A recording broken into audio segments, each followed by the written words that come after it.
Hello guys, welcome back our study channel दुनिया जाने के क्लासेस। तो जैसा कि आप लोगों को बता दें, आज हम डिस्कस करने वाले हैं क्लास 7th का लास्ट जो चैप्टर है, ठीक है, उसको डिस्कस करने वाले हैं। और उसका नाम है रेगिस्तान में जीवन। ठीक, जस्ट इधर देखिएगा, रेगिस्तान में जीवन। और इसको समाप्त करने के बाद जस्ट जो है अद्भुत तरह से जो है हम स्टार्ट कर देंगे क्लास 8 की एनसीईआरटी।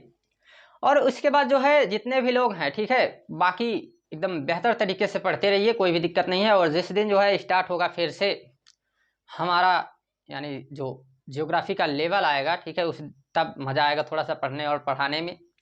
जस्ट अभी जो है तो एनसीईआरटी चल रही है और इसमें भी कोई कम आनंद नहीं आएगा आप लोगों को, ठीक है। जस्ट ट्रिक ऐसे मिलते जा रही हैं, आप लोग उस पर अप्लाई करके जो है देखते रहिए काफ़ी आसानी से। जस्ट आप लोगों को बता दें कि अभी एक चीज़ और, कि कई लोगों ने जो है जैसे कई बार हमसे कहा कि थोड़ा सा जो है भगत सिंह के बारे में बताइए, भगत सिंह के बारे में बताइए, ठीक है। तो उन लोगों को ये बता देना चाहते हैं कि भगत सिंह कोई अपवाद ह्यूमन बीइंग है, ठीक है, वो ऐसे आदमी है ही नहीं, ठीक है। मतलब ये इन द सेंस पॉजिटिव आप लोग सोचिएगा कि वो ऐसे तो उनको भगवान का दर्जा मिल जाना चाहिए, ठीक है। वो ये लोग तो जस्ट अम्बेडकर जी हो गए, हमारे सुभाष चंद्र बोस हो गए, भगत सिंह हो गए, ये लोग ऐसे तो ह्यूमन बीइंग हैं ही नहीं, ठीक है। ये लोगों का ऐसा लेवल रहा है, ऐसे इन लोगों का सोचने का तरीका रहा है, पढ़ने का तरीका रहा है कि इन लोगों को हम लोग मानव ही ना माने तो ठीक है, लोग भगवान के दर्जे पे जाने वाले व्यक्ति हैं। बता दें आप लोगों को कि भगत सिंह के बारे में, इनका जन्म तो वैसे जस्ट अभी इनका इंट्रोडक्शन उस तरह से मतलब ये नहीं है, ये तो एनसीईआरटी देख रहे हैं, लेकिन जस्ट इसमें आप लोगों को जस्ट बता देते हैं कि 1907 ईस्वी में हुआ था, ठीक, जस्ट जी हाँ। लेकिन जो है क्या हुआ, 1907 नहीं, जस्ट थोड़ा सा गड़बड़ हो रहा है कहीं, 1907 21, जी हाँ, ठीक। तो क्या हुआ कि 27-28 सितंबर अपवाद माना जाता है इनके जन्म में थोड़ा सा, ठीक है। लेकिन जो है अपवाद ह्यूमन बीइंग में आते हैं।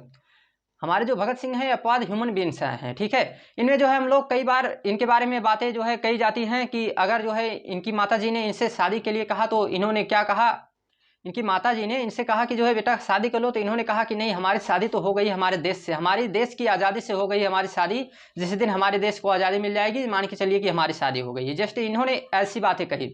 इतना ही नहीं, इन्हें कहा जाता है कि जिस दिन इनको जो है फांसी देने की बात आई, जस्ट एक दिन पहले ही जेलर आके जो रहता है वहाँ का, वो आके इनको बता दिया कि साहब आपको जो है फांसी कल सुबह ही मिल जाएगी, दे दी जाएगी। ऐसे डर के मारे जो है अंग्रेजों ने ऐसा आदेश दे दिया, लेकिन घबराए नहीं। ये व्यक्ति को शाम को बताया, कहा जाता है कि सुबह 4 बजे तक इनको क्या हुआ कि वजन जो है 4 किलो बढ़ गया। 4 किलो वजन, यहाँ तो जो है मतलब बादाम और काजू बादाम पीस पीस के खिलाए जाएं पिलाए जाएं, लेकिन जो है 1 ग्राम 2 ग्राम वजन नहीं बढ़ना चाहता है। यहाँ 4 किलो वजन जो है बढ़ गया इनका। और ऐसा कौन सा व्यक्ति है जी जिनका मतलब ये पता है कि हमको फांसी मिलने वाली है और वजन बढ़ जाए, ठीक है। तो ऐसे व्यक्तियों को हम व्यक्ति माने, मतलब ये भगवान का ही दर्जा तो इन लोगों को मिलना चाहिए। जस्ट इनको जो है हमें कई बार ऐसा खेद भी होता है, दुख भी होता है कि हमने जो है इनके बारे में जस्ट थोड़ा बहुत जाना। जो कुछ भी अभी जस्ट हम बहुत ज़्यादा तो नहीं जानते, लेकिन जितना भी जाना हमें यही लगता है कि इनको भी जैसे हमारे गांधी जी को मिलता है राष्ट्रपिता का दर्जा मिलता है, तो जस्ट इनको भी राष्ट्रपुत्र का दर्जा मिलना चाहिए। इसमें कोई बहुत बड़ी वो बातें नहीं है कि अभी जस्ट कभी देखेंगे इनका जो है, हमने एक बार थंबनेल भी डाला था आप लोगों के सामने कि उनके बारे में देखेंगे, लेकिन जस्ट आई कुछ दिक्कतें, लाइव क्लासेस बढ़िया चलती नहीं है, इधर नेटवर्क प्रॉब्लम रहता है। लेकिन कभी जो इनके बारे में डिस्कस करेंगे करीब 10 से 15 मिनट, ठीक है, जो भी बातें रहेंगी बात किया जाएगा इनका। कई बातें इनके बारे में जो है बताई जाती है कि जब वहाँ पे जो जलियांवाला बाग हत्याकांड हुआ, वहाँ पे जो है ये गए, उस समय पहुँचे 40 किलोमीटर पैदल चले गए। वहाँ पे जो है इन्होंने देखा कि जितने लोग थे वहाँ पे जो है बताया जाता है कि इनकी जब लाशें सभी लोगों की वहाँ पे पड़ी हुई थी, तो वहाँ से इन्होंने खून से लथपथ मिट्टी लेकर घर आए। इनकी बहन ने पूछा कि बेटा जो है मतलब भाई से मतलब कोई जस्ट छोटे थे, तो उनसे पूछा कि जो है आप क्या कहाँ चले गए थे तुम, तो बोले कि मैं ये मिट्टी लेकर आया हूँ, ये मेरे जो है लोगों का, मेरे देश के लोगों की जो है मिट्टी है, इसमें जो है इनके खून है, रक्त हैं, मैं इनका जो है बदला लिए बिना मानूंगा नहीं। और एक बार देखा इन्होंने कि इनके पिताजी जस्ट आम आम का पेड़ लगा रहे थे, गुठली लगा रहे थे। इन्होंने पूछा पिताजी क्या लगा रहे हैं, तो उन्होंने बताया कि बेटा आम का पेड़ लगा रहा हूँ, गुठली लगा रहा हूँ, ये आम फरेगा, मतलब आम का फल लगेगा इस पे। तो इन्होंने उस समय क्या बात कहा कि आप जो है आम का वृक्ष लगाइए, आम की गुठली लगाइए, आम जो है आम का फल निकलेगा, मैं जो है बंदूक बो दूंगा ताकि बंदूक का फल लग जाए, जिससे मैं देश के लोगों को ये हथियार दे सकूं, ये जिससे जो है देश के लोगों को मैं आज़ाद कर सकूं। तो ऐसे ऐसे सोच वाले व्यक्ति हैं, इनके बारे में जस्ट मतलब बताना और कहना भी अपने आप में एक बहुत बड़ी बात होनी चाहिए। जब तक पूरी जानकारी ना हो तो ठीक जस्ट कुछ कहा ना जाना चाहिए इनके बारे में, ठीक है। बहुत ज़्यादा जो है ये लोग ऐसे व्यक्ति हैं जिनके बारे में आप लोगों को सोचने पे और सुनने पे जो है आप लोगों को लगेगा कि हाँ, रोंगटे खड़े हो जाते हैं अगर बढ़िया से इनकी बारे में आप लोग पढ़ेंगे और सुनेंगे तो। इतना ही नहीं, जिस समय इनको जो है लिया जा रहे थे, मतलब लिवा जा रहे थे, वो जेलर जब लिवा जाने की बात आई सुबह, तो इनसे पूछा कि कोई आखिरी इच्छा, तो इन्होंने क्या कहा कि एक क्रांतिकारी दूसरे क्रांतिकारी की जीवनी पढ़ रहा है, कथाएं पढ़ रहा है, गथाएं पढ़ रहा है। जस्ट ये 15 पेज बचे हुए हैं, 15 पेज पूरे हो जाए मैं चलता हूँ। और उन्होंने उस तरह से पूरी मार्क्स लेनिन की किताब पढ़ी और उसके बाद गए। ऐसे ऐसे व्यक्ति हैं जो बाहर भी आंदोलन किए, अंदर भी आंदोलन किए, मतलब जेल में भी, बाहर भी किए। और अपने गुरु, आप लोग गुरु का सम्मान, गुरु थोड़ा सा गलत कुछ कह दे आप लोगों को, ऐसे गलत गुरु कभी कहते नहीं है, सही कहते हैं, लेकिन जस्ट थोड़ी सी डांट फटकार लग जाए आप लोगों को तो आप लोग नाराज होने लगते हैं। इनके गुरु लाला लाजपत राय थे, उन्होंने इनसे मतलब उनसे जो है विरोध में थोड़ा सा जस्ट रहने लगे कुछ बातों की वजह से। लेकिन जो है जब इनके गुरु लाला लाजपत राय को अंग्रेजों के द्वारा लाठीचार्ज कर दिया गया, मार दिया गया, इनको जो है काफ़ी चोटें आई और हॉस्पिटल में इलाज के दौरान इनकी मृत्यु हो गई। तो ये बहुत ज़्यादा दुखी हो गए और दुखी होने की वजह से इन्होंने जिस व्यक्ति ने आदेश दिया था उसको मारने के लिए गए, वो तो नहीं मिला, लेकिन सैंडर्स, वहाँ पे जो एक व्यक्ति था जस्ट वो 3 लोग गए थे, यहाँ पे राजगुरु गए, सुखदेव और हमारे भगत सिंह, इन लोगों ने उसको मार दिया और साथ साथ पर्चा भी वहाँ पे लगवा दिया कि जो है हमने अपने गुरु का बदला ले लिया है, लाला लाजपत राय का हमने बदला ले लिया है। इस तरह के व्यक्ति थे, इनके बारे में कभी जस्ट चर्चा की जाएगी। बाकी आज की क्लास जो है हम लोग देखते हैं, ठीक है। तो आज की क्लास में हमको क्या देखना है, हमें देखना है रेगिस्तान में जीवन। अब आप लोगों को बता दें सबसे पहले, रेगिस्तान गर्म और ठंडे दोनों तरह के होते हैं, ठीक है। रेगिस्तान गर्म भी हो सकते हैं, ठंडे भी हो सकते हैं। जैसे हमारा लद्दाख का ठंडा रेगिस्तान, जैसे थार का गर्म रेगिस्तान, सहारा गर्म रेगिस्तान। सबसे पहले बात करेंगे सहारा रेगिस्तान के बारे में। सहारा रेगिस्तान के बारे में बात करेंगे तो सहारा रेगिस्तान के बारे में बात करेंगे, और सहारा रेगिस्तान है हमारा अफ्रीका में।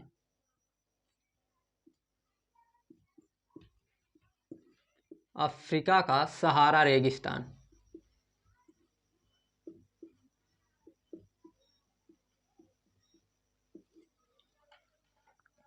ठीक है। इसकी बात करें तो ये कोई छोटा सा रेगिस्तान थोड़ी ना है, 8.54 लाख वर्ग किलोमीटर में फैला हुआ है। छोटा सा डाटा थोड़ी ना है, बहुत बड़ा डाटा है। सहारा रेगिस्तान के क्षेत्र जो हैं 11 देशों से घिरे हुए हैं। इसमें अल्जीरिया आता है, चाड आता है, मिस्र आता है, लीबिया आता है, माली आता है, सूडान आता है, ठीक है। इसी में आता है मैरितानिया आता है, मोसाको आता है, नाइजर आता है, ठीक है, ट्यूनीशिया आता है, इसी में पश्चिमी सहारा भी आता है।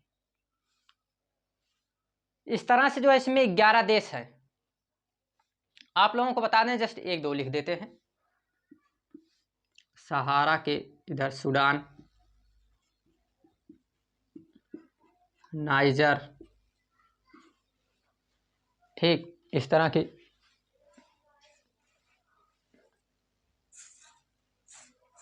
1-2 को लिख देते हैं, जस्ट, ज़्यादा नहीं। बाकी तो आप लोगों को नाम हमने बता ही दिया। इसके बाद इसके बारे में अगर बात करें तो ये जो यहाँ की जलवायु परिवर्तन हुई है, अभी आप लोगों को जानकर आश्चर्य होगा कि ये पहले हरा भरा मैदान था। हाँ, हरा भरा मैदान,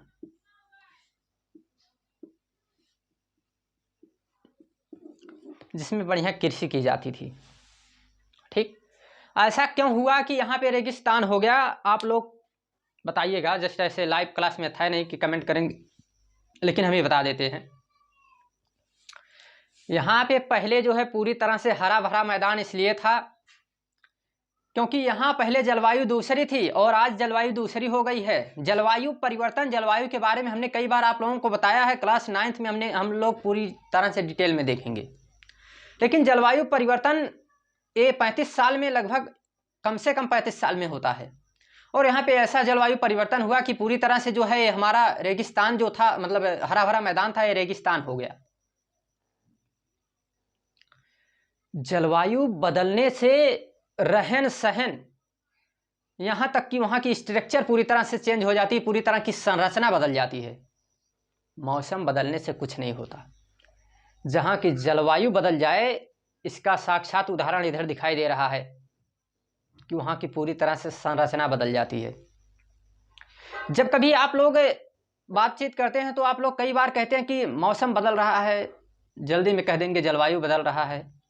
जलवायु ऐसे नहीं बदलती, जहाँ की बदल जाए वहाँ का सब कुछ बदल जाता है। लोगों के रहने का निवास बदल जाएगा, लोगों के रहने का तरीका बदल जाएगा, लोग वहाँ पे कम रहने लग जाएंगे, लोग वहाँ पे जो है जो मुख्य आहार मुख्य व्यवसाय जो उनका कृषि होगा वो पूरी तरह से चेंज, रहने खाने पीने सब कुछ जो है उनका पहनने सब कुछ चेंज पूरी तरह से। जलवायु बदले तो सब बदल जाएगा, ये ध्यान दीजिएगा। जस्ट ऐसा यहाँ हुआ, जहाँ हरा भरा मैदान था वहाँ रेगिस्तान हो गया। इससे बड़ा बदलाव क्या चाहिए आप लोगों को? जलवायु से बहुत बड़ा बदलाव है। अब बात करते हैं कि यहाँ की जलवायु कैसी है। तो इस समय यहाँ की जलवायु गर्म और शुष्क जलवायु है। हाँ, गर्म और शुष्क जलवायु आप लोगों को यहाँ मिलेगी। इस समय रेतीली, पूरी तरह से रेतीली हवाएं चलेंगी। यहाँ पे दिन का तापमान अगर आप लोगों को बता दें तो 50 डिग्री सेल्सियस से अधिक रहता है, और नाइट रात का तापमान 0 डिग्री सेल्सियस। अब आप लोग सोच रहे होंगे कि यहाँ पे तापांतर तो बहुत अधिक है। हाँ, तापांतर बहुत अधिक है। कहाँ 0 डिग्री है, कहाँ 50 डिग्री हो जा रहा है। तापांतर में बहुत बड़ा परिवर्तन है। सोच सकते हैं, रात के समय तमाशे की ठंडी पड़ती है और दिन के समय तमाशे की गर्मी। तमाशे का मतलब बहुत ज़्यादा। ठीक, जस्ट कई बातें हम ऐसी करते हैं। ठीक है, यहाँ की बात करें वनस्पति, वनस्पति तो जैसे कैक्टस रहेगा, खजूर रहेगा। ठीक है, फिर एकेसिया, कैक्टस, खजूर, एकेसिया, कैक्टस, खजूर, एकेसिया, ये सभी यहाँ पे जो है वनस्पतियाँ पाई जाएंगी। ठीक है, ये चीज़ ध्यान दीजिएगा। आप लोगों को यहाँ पे एक चीज़ और बता दें कि इसी तरह से इसमें जानवर जो पाए जाएंगे, ऊँट, लकड़बग्घा, सियार, लोमड़ी, अन्य अनेक अनेक प्रकार की प्रजातियों के सांप, सांप मिलेंगे सभी प्रजातियों के। लोमड़ी मिलेगी, ऊँट मिलेगा,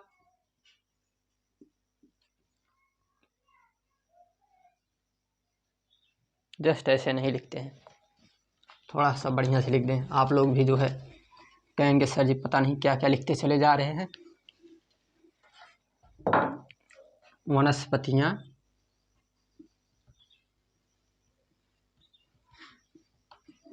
और इधर जानवर। अब इसमें लिखते हैं लोमड़ी, ऊँट, सियार, अलग अलग प्रकार के सांप। ठीक है, ये सभी जो है इधर मिलते हैं। अब इस तरह से लिखेंगे बढ़िया से। ठीक है, लकड़बग्घा भी रहता है। इसी में वनस्पतियों को हमने एक बार लिखा, जस्ट हटा दिया, उसको जो है फिर से आप लोगों के सामने लिख देते हैं। ठीक है, तो कैक्टस है, खजूर है और एकेसिया है, इसको भी लिख देते हैं। कैक्टस, खजूर, एकेसिया।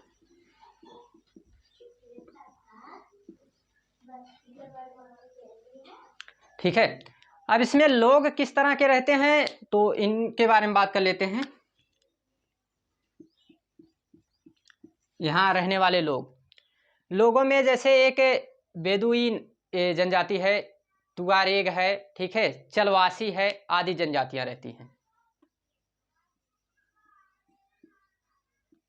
बेदुइन, ठीक है। इनका नाम जिससे आप लोगों को लगेगा कि जो है क्या आप जो है, हाँ यही इनका नाम ही है, चलवासी, ठीक है, बेदुइन, ये सभी यहाँ पे जनजातियां हैं। चलवासी, तुआरेग, हाँ यही इनकी जो है जनजातियों के नाम ही हैं इसी तरह के, ठीक है। इस तरह की आदि जनजातियां पाई जाएंगी। यहाँ पे कृषि में आप लोगों को लगेगा यहाँ पे कई जगह फिर भी गेहूँ उगाए जाते हैं। कपास मिस्र में, इसी में मिस्र आएगा। मिस्र में आप लोगों को बताएं प्रसिद्ध, जैसे हमने अभी 11 से बताए थे तो इसमें मिस्र आया था। तो मिस्र में कपास बहुत प्रसिद्ध है, कपास की खेती प्रसिद्ध है मिस्र में।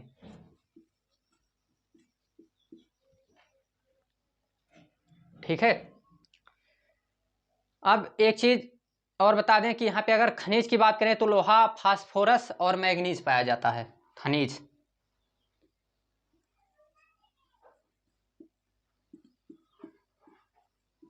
लोहा पाया जाएगा, मैग्नीज पाया जाएगा, ठीक है, लोहा, मैग्नीज, फास्फोरस,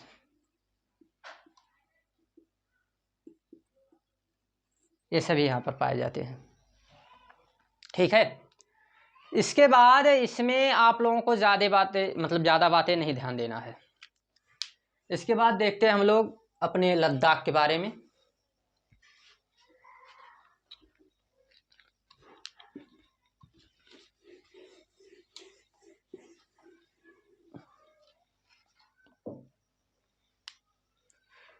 बात कर लेते हैं लद्दाख के बारे में।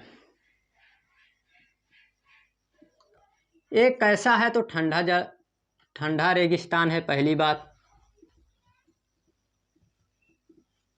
जी हाँ, ठंडा रेगिस्तान है, ठीक है।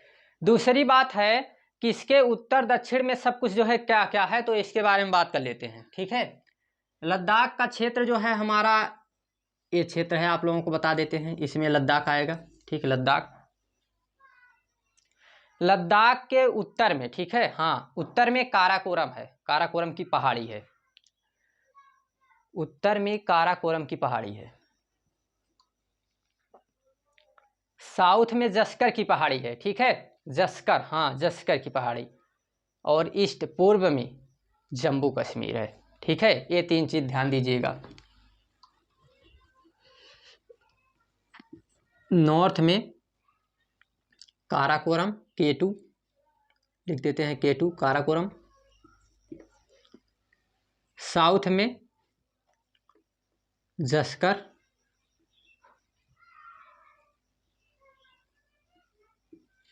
और ईस्ट पूर्व में JK जम्मू कश्मीर।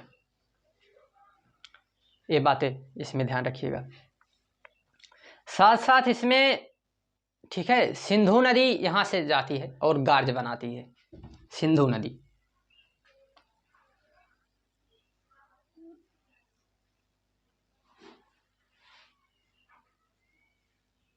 अब जस्ट हमको पता नहीं क्या हुआ है मैप बनाने में, जैसे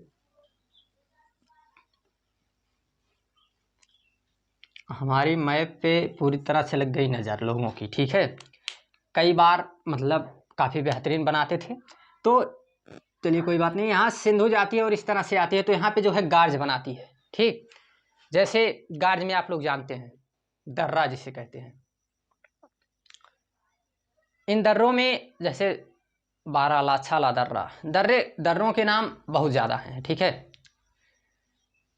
अब दर्रे जस्टे जो है बहुत सारे इसमें जो है रहते हैं। ठीक है, आप लोगों को बता देते हैं, बहुत सारे नाम उसमें आते हैं, बाराला, छाला, बोमडीला, बोजीला, जेलपला, ठीक है, इस तरह के दर्रे आते हैं। लेकिन जो है सब यहाँ नहीं है, सब दर्रे लेकिन पहाड़ियों पर ही हैं। उसके बारे में कभी डिटेल डिस्कस किया जाएगा, सब दर्रे एक बार में देखेंगे। ठीक है, आगे देख लेते हैं इसमें एक चीज़ और कि यहाँ की जलवायु कैसी है। ठीक है, अब बात करते हैं यहाँ की जलवायु। सिंधु नदी के बारे में आप लोग जानते हैं, इसकी सहायक नदियाँ जैसे RVS, झेलम, चेनाब, रावी, सतलज, ब्यास सभी हैं इसकी सहायक नदियाँ। सिंधु के बारे में सब लोग जानकारी सबको है। यहाँ की जलवायु शीतल और शुष्क है। शीतल, वहाँ गर्म थी, इधर शीतल और शुष्क जलवायु है। ठीक है, कैसी जलवायु है? तो शीतल और शुष्क जलवायु है। यहाँ पर नाइट में, रात के समय, हाँ नाइट, रात के समय यहाँ पर तापमान जो रहता है हमारा वो 30 डिग्री, -30 डिग्री से कम हो जाता है। और कब? गर्मी के समय में। गर्मी के समय में तापमान 30 डिग्री, -30 डिग्री से कम हो जाता है, -30 डिग्री तक जाता है रात के समय। दिन के समय 0 डिग्री रहता है। ठीक है, लेकिन कब की बात है? ये बात जो है हमारी गर्मी की है। ठंडी की बात कर लेते हैं। ठंडी में हमेशा -40 डिग्री तक चला जाता है लगभग। ठीक है, यहाँ पे वनस्पतियों की बात करें, जलवायु देखा, वनस्पतियाँ, घास और झाड़ियाँ आप लोगों को मिलेंगी। जस्ट घास और झाड़ियाँ, घास और झाड़ियाँ यहाँ पे मिलेंगी आप लोगों को। फिर हम गड़बड़ करने लगे हैं, जस्ट लिखते हैं फिर से वनस्पतियाँ।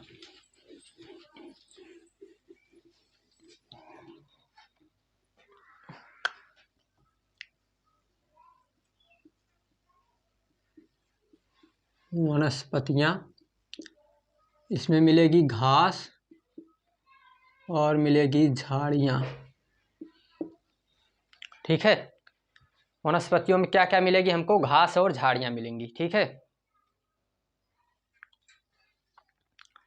इसमें जैसे फलों की बात करें तो सेब मिलेगा, सुबानी एक रहता है, एक अखरोट रहता है। ठीक है, ये सभी इसमें मिलेंगे फल। सेब,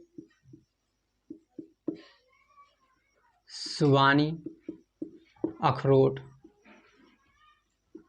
ये इसमें मिलेंगे फल।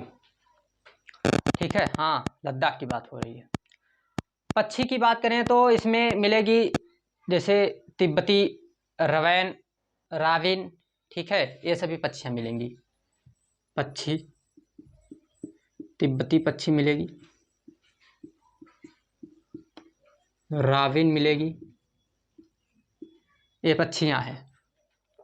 बात कर लेते हैं यहाँ पे जो है क्या होता है कि पशु जो मिलते हैं, पशु में बकरी रहेगी, भेड़ रहेगी, याक, बकरी, भेड़, याक, पशु, बकरी, भेड़, याक।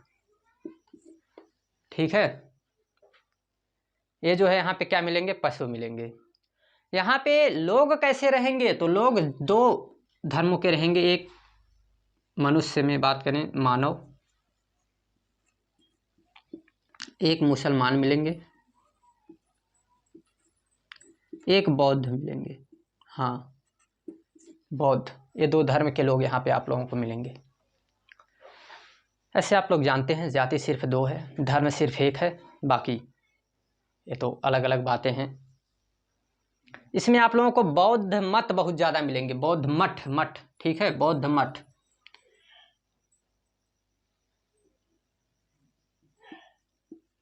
बौद्ध मठ। ठीक है, बौद्ध मठ में कैसे, जैसे एक है गोम्पा। ठीक है, गोम्पा जो प्रसिद्ध है, गोम्पा है। ठीक है, इसी तरह आप लोगों को जैसे अभी गोम्पा के बाद हेमिस हो गया। ठीक है, एक रहता है थिक्से रहता है। ठीक है, एक से है और एक है लाया यूरू। ठीक है, लाया यूरू है। ये सभी क्या हैं? ये सभी जो है यहाँ बौद्ध मठ हैं। यहाँ जो है गर्मी में कुछ फसलें भी उगाई जाती हैं, जैसे जौ, गर्मी के समय में जौ रहेगी, आलू रहेगा। ठीक, जौ, आलू, इसी तरह से मटर, शलजम, ये सभी यहाँ पे उगाए जाते हैं। ठीक है, इसको अच्छा इसको भी लिख देते हैं, मटर और शलजम। ये बातें हो गई हमारी ख़त्म। जस्ट एक मिनट, तार लगा रहता है और कभी कभी जो है गड़बड़ कर देता है, ठीक है। जस्ट इस तरह से लगाए रहते हैं, मतलब बाहर तो थोड़ा सा कभी कभी मतलब फंस जाता है हाथ में। ऐसे सिस्टम करना है दूसरा थोड़ा सा, जस्ट ठीक है, ये थोड़ी सी दिक्कत आ जाती है। तो ये जो है पूरी तरह से हमारा हो गया कंप्लीट। अब हमको क्या करना है, अब हमको जो है क्लास 8 की एनसीईआरटी स्टार्ट करना है। आप लोग जो है एकदम बिल्कुल अच्छी तरह से जो है लाइक शेयर करिएगा, आज कह रहे हैं थोड़ा सा, और क्लास 8 की एनसीईआरटी, ताकि आप लोगों अगर उसमें जो है हम जैसे अभी क्लास 7 के बच्चे थे हमारे जितने भी ऑफलाइन क्लास के, तो काफ़ी बेहतरीन तरीके से इसको देखते थे, जो भी क्लास 7 का डालते थे हम। अब क्लास 8 के जो स्टूडेंट हैं वो थोड़ा सा मतलब अपने आप वाले हैं, ठीक है, वो देखने वाले नहीं है जितने ऑफलाइन के हैं। बाकी अगर जो है थोड़ा सा देखेंगे, जस्ट एक आध दो लेक्चर प्रोवाइड करेंगे, अगर देखेंगे बढ़िया तो क्लास 8 की चलेगी, अन्यथा भी क्लास 8 का हम स्टॉप करेंगे। और अगर देखेंगे बढ़िया थोड़ा सा ठीक ठाक रहेगा तो कोई बात नहीं, चलता रहेगा। फिर क्लास 9th में आएंगे तो क्लास 9th के बच्चे तो हमारे बहुत बढ़िया हैं, ठीक है, वो लोग काफ़ी बेहतरीन तरीके से समझने और सीखने वाले हैं, तो लोग जरूर देखेंगे। बाकी करते हैं इसको समाप्त। Thanks, take care, bye bye.